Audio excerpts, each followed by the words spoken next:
සුබ දවසක් හැමෝටම. මොන්න මං අද ආවේ ත්‍රිකෝණමිතිය කියන පාඩම අරන්. ත්‍රිකෝණමිතිය. එතකොට තේරෙනවා මේ ත්‍රිකෝණමිතිය සම්බන්ධ වෙන ත්‍රිකෝණයක් කියන්නේ.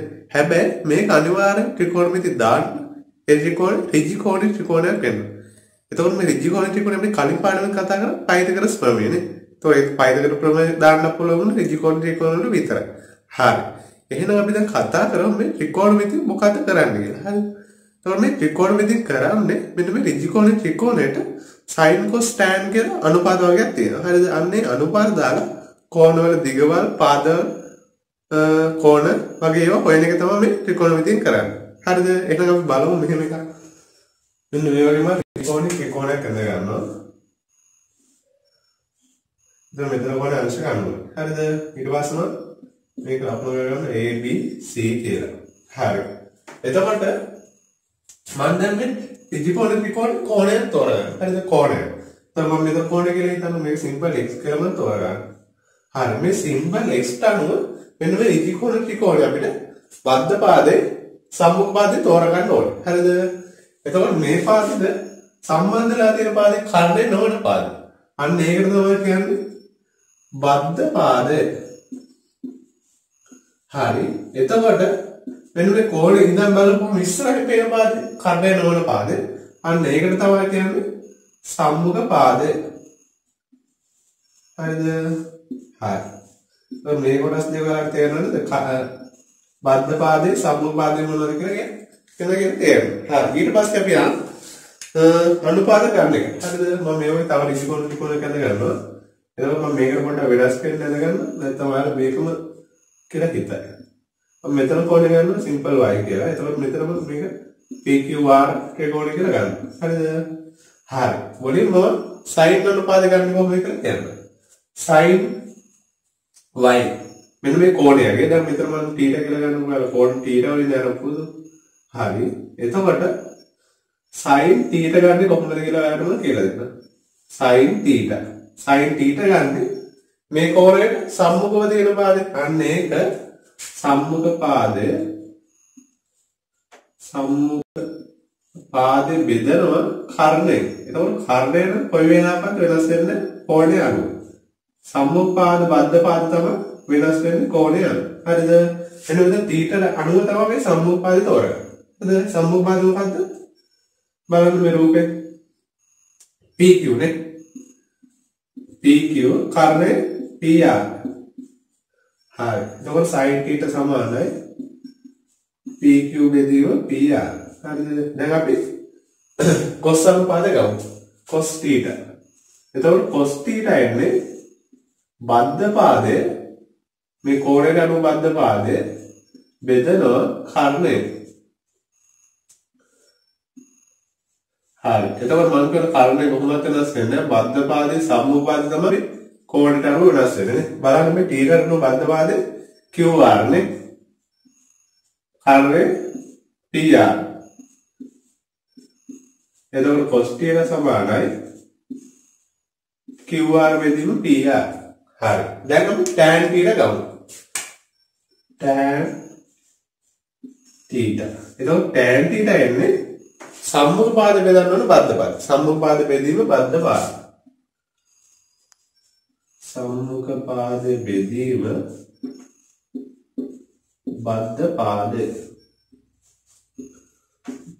බද්ධ පාදේ. හරි. එතකොට සම්මුඛ පාද මොකක්ද බලන්න තීරණය PQ බද්ධ පාදේ QR නේ. හරි. එතකොට tan θ සමානයි PQ බෙදීම QR නේ. හරි. එතකොට පුළුවන් වෙනදාම තනියම මොකක් හරි එක sin අනුපාතේ tan අනුපාතේ cos අනුපාතේ ගන්න. හරි. එහෙනම් අපි මේවත් එක යොදාගෙන අපි පොඩි ගානකට යන්නේ. හරි. බලන්න මෙන්න මේ ගාන. හරි. මෙන්න මේ වගේ ගානක් තෝරාගත්තා. රූපය දක්වන ABC ත්‍රිකෝණය B ඍජුකෝණයක C θ ලෙස දැක්වූ විට කියලා කියනවා. මෙන්න මේ වගේ ත්‍රිකෝණයක් තියෙනවානේ. මේ වගේ ත්‍රිකෝණයක් තියෙනවා. මෙන්න මෙතන θ කියලා දීලා තියෙනවානේ. එතකොට මේක ABC B ඍජුකෝණයක් කියනවා. එතකොට මෙතන C B ඍජුකෝණය ඊට පස්සේ මෙතන C. හරිද? ඊට පස්සේ මුලින්ම බලන්න BAC θ ඇසුරෙන් දක්වන්න. හරි. මුලින්ම කියන්නේ BAC θ ඇතුලේ. එතකොට මෙන්න මෙතන කොනේ θ ඇතුලේ. එතකොට අපි දන්නවා ත්‍රිකෝණයක අභ්‍යන්තර කෝණ තුන එකතු 180යි. ඒක සමාන වෙන්නේ එතකොට 90 ධන මෙතන θ. දැන් අපි BAC නුනගෙන එකක් ගන්නවා. BAC කියලාම ගන්නවා. හරිද 180 90 කඩු කරගන්න 90යි. එතකොට මේ θ මෙහාට එන්නේ 90 රින θ වෙනවනේ. 90 රින CVT සමානයි BAC. එතකොට BAC අපි හොයාගත්තා. ඊට පස්සේ රෝම ඉලක්කම් දෙකට යන්න බලන්න. ඊට පස්සේ කියනවා sin θ සමානයි cos 90 රින θ බව පෙන්නනවා. හරි. sin θ cos 90 රින θ. එතකොට sin θ ගන්නවා. sin θ ගන්න පුළුවන්. මොකද sin θ කියන සම්මුපාද බෙදීම බද්ධ පාදනේ. sorry සම්මුපාද බෙදීම කාරණයනේ. හරි. අපි මුලින්ම sin θ ගමු. sin θ. මේ θ අනුව සම්මුපාද මොකද්ද? AB. කාරණේ කොහොමද වෙනස් වෙන්නේ? AB බෙදීම AC නේද? හරි. දැන් මම cos 90 රින θ ගන්නවා. cos 90 රින θ. එතකොට 90 රින θ කියන්නේ මෙන්න මෙතන කොහොමද? අපි හොයාගත්තා මෙන්න මෙතන කොහොමද තමයි 90 රින θ. එතකොට ඒක කරන්නේ මොකද්ද? බද්ධ පාදය BA නේ නැත්නම් AB. AB කියලා ගමු. ඒක කාරණේ අපේ වෙනස් වෙන AC මයි. හරිද? දැන් බලන්න මෙන්න මේ sin θ ගත්ත උතර AB බෙදීම AC cos 90 රින θ ගත්ත උතර AB දෙන්නේ AC නේ. එතකොට එම නිසා අපිට ගත්ත හැකි sin θ සමානයි cos 90 රින θ කියලා නේ. හරි. එතකොට මේක වලම මතක තියාගන්න තවලක් නේ. මේක අපිට ගණන් දාන්න යොදා ගන්න පුළුවන්. ඒ කියන්නේ sin එක මොකක් හරි sin කියනකොට ටික sin 30යි සමාන වෙනවා. මෙන්න මෙතන 30 කරලා තේරෙන්නේ එතකොට cos 60. ඒ කියන්නේ sin 30යි සමාන වෙනවා cos 60. ඒ වගේම sin 60යි සමාන වෙනවා cos 30. අන්න එහෙම මතක තියාගන්න තවලක් නේ. හරිද? ඊට පස්සේ බලන්න රෝම ඉලක්කම් 3 sin θ බෙදීම cos θ සමාන tan θ බව පෙන්නන්න නේ. හරි. එතකොට මම මෙහෙම ලියන්න sin θ බෙදීම cos θ. sin θ බෙදීම cos θ.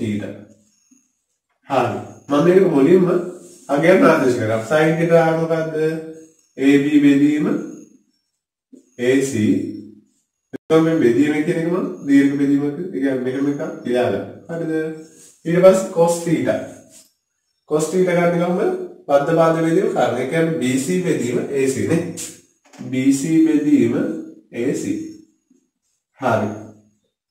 එතකොට මේක බෙදීම අපි කරන්නේ මොකද? ಗುಣ කිරීම කරලා ඔබ යට මාරු කරන එක නේ. එතකොට මෙතන AC එනවා යට BC එනවා නේ. හරි. එතකොට මේ AC ටයි මේ AC සුළු වෙලා එනවා AB බෙදීම BC කියලා. එතකොට sin θ බෙදීම cos θ ගේ උත්තරේ. හරිද? ඊට පස්සේ අපි tan θ ගේ උත්තර ගන්න ඕනේ. tan θ අපි වෙනම ගමු. tan θ. එතකොට මොකක්ද tan θ කියන්නේ සම්මුඛ බෙදීම බද්ධ පාදනේ. සම්මුඛ පාද වල AB බෙදීම BC නේ. හරි. දැන් බලන්න මෙන්න මේ sin θ බෙදීම cos θ ගේ උත්තර AB බෙදීම BC. ඒ වගේම tan θ බෙදීම උත්තර tan θ ගේ උත්තර AB බෙදීම BC නේ. හරි. ඒ නිසා අපි ගත්ත හැකි sin θ බෙදීම cos θ සමානයි tan θ කියලා නේ. එතකොට මේ අපි ගත්ත අවස්ථා දෙකම තියෙන්නේ. අන්නේ අවස්ථා දෙකම ඔයාලා මතක තියාගන්න අවුලක්. ඒ කියන්නේ මෙන්න මේකගේ මතක තියාගන්න අවුලක් නෑ. මොකද අපිට ඒක එකපාරම යොදන්න පුළුවන්. අන්න ඒකින් තමයි ගාන දීලා තියෙනවා ඔයාලට. හරි. එහෙනම් අපි තව පොඩි තියරි පාර්ට් එකට යමු. හරි. අපිට දැන් ගන්න තියෙනවා sin 30 sin 45 sin 60 ඒ වගේ cos 30 cos 45 cos 60 tan 30 tan 45 tan 60 වගේ උත්තර ගන්න තියෙනවා. හරිද? එතකොට මෙන්න මේ වගේ වගුවක් මම ගත්ත වෙලාවට ලේසි වෙන්න. එතකොට sin 30 ගේ භාගයයි sin 45 එකයට මූල දෙකයි sin 60 මූල 3 බෙදීම 2යි ඊට පස්සේ cos 30 මූල 3 බෙදීම 2 cos 45 එකයට මූල 2යි cos 60 භාගය. ඊට පස්සේ tan 30 එකයට මූල 3යි ඊට පස්සේ tan 45 එකයි tan 60 මූල 3යි. එතකොට මේක මතක තියාගන්න කියලා මම ඔයාලට කියන්නේ. ගණන් හදද්දි මතක හිටින්නත් හොඳයි. මොකද නැත්තම් අපි ඊළඟ කොටස මම කතා කරනවා ටැන්ජන්ට් වර්ගයෙන් බලලා කොහොමද කෝණ වල අංගයන් හොයන්නේ කියලා. එතකොට මේ වගේ අගයන් දැන හිටිනද තවලක්ට අපිට එකපාරම උත්තරේ ගන්න පුළුවන් ටැන්ජන් වගේ. හරිද? ඒතකොට මේක පොඩ්ඩක් මතක තියාගන්න අවුලක් නැහැ. අපි එන මොකෙ පොඩි ගණන් වලට යන්න. හරි. මෙන්න මේ වගේ ප්‍රශ්න මම තෝරගත්ත sin 30 cos 60 මේව තත්ත්වයාපනය කරන්න කියලා දීලා තියෙනවා. sin 30 cos 60 ධන cos 30 sin 60 සමාන 1 බව. cos 30 sin 60 සමානයි 1 බවනේ. හරි sin 30 cos 60 ධන cos 30 sin 60 සමාන 1 බව සත්‍යාපනය කරන්න ඕනේ.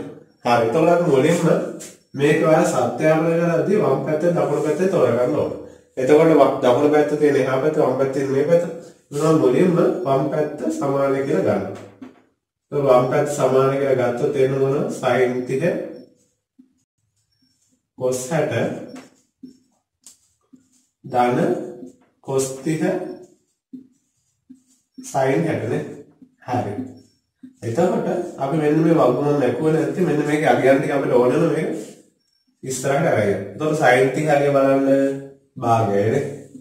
හරි. ඒ වගේම cos 60 අගය කීයද? ඒත් භාගයනේ. එතකොට භාගයේ තියෙනවා. හරි. ඊට පස්සේ විතර ධන. ඊට පස්සේ cos 30 අගය බලන්න මූල තුන බෙදීම 2යිනේ. හරි. ඒ වගේම sin 60 අගය බලන්න ඒත් මූල තුන බෙදීම 2යිනේ. හරි. දැන් මේක මම සුළු කරන්න යනවා. එතකොට මෙන්න මේක ගුණ කරාම 1 යට 4යිනේ. හරි. මෙතන බලන්න මෙතන මූල තුනයි මූල තුනයි. මූල තුනයි මූල තුනයි කියනම මූල තුනේ වර්ගනේ. ඒ කියන්නේ මොකද්ද? 3යිනේ. එතකොට 3 බෙදීම 4ක් කියලා යනවා. හරිද? ඊට පස්සේ අපි මෙතන පොදු හරයක් ගන්න වෙනවා. එතකොට දෙකෙන් පොදු හරය 4යිනේ. එතකොට 4 1 දාන 3. එතකොට එතරේ 4 බෙදීම 4යිනේ. ඒ කියන්නේ 1යි. ඒ කියන්නේ වම් පැත්ත සමානයි දකුණු පැත්ත උනා නේද? මොකද දකුණු පැත්ත උත්තරේ කෙලින්ම 1යි කියලා දීලා තියෙනවා. ඒකෙන් අපි වම් පැත්ත සමාන දකුණු පැත්ත කියලා ගන්න පුළුවන්. එතකොට මේක තමයි රෝමී ඉලක්ක 1 සත්‍යාපනය. හරි.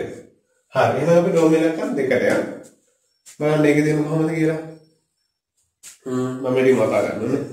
නැත්නම් ඒක මාර්ගය අපි.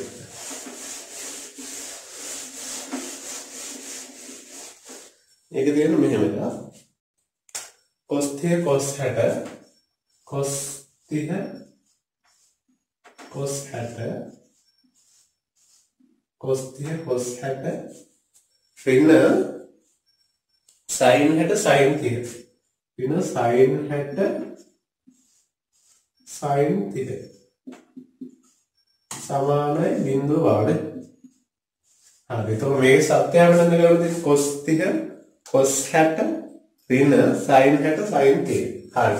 එන්න එහෙම තමයි තියෙන්නේ. ඒතකොට අපි ආයෙත් කරනවා වම් පැත්ත සමාන කියලා. වම් පැත්ත සමාන කියලා අරගෙන ආයෙත් ආයෙකම ලියන්න. cos 30 cos 60 ऋण sin 60 sin 30.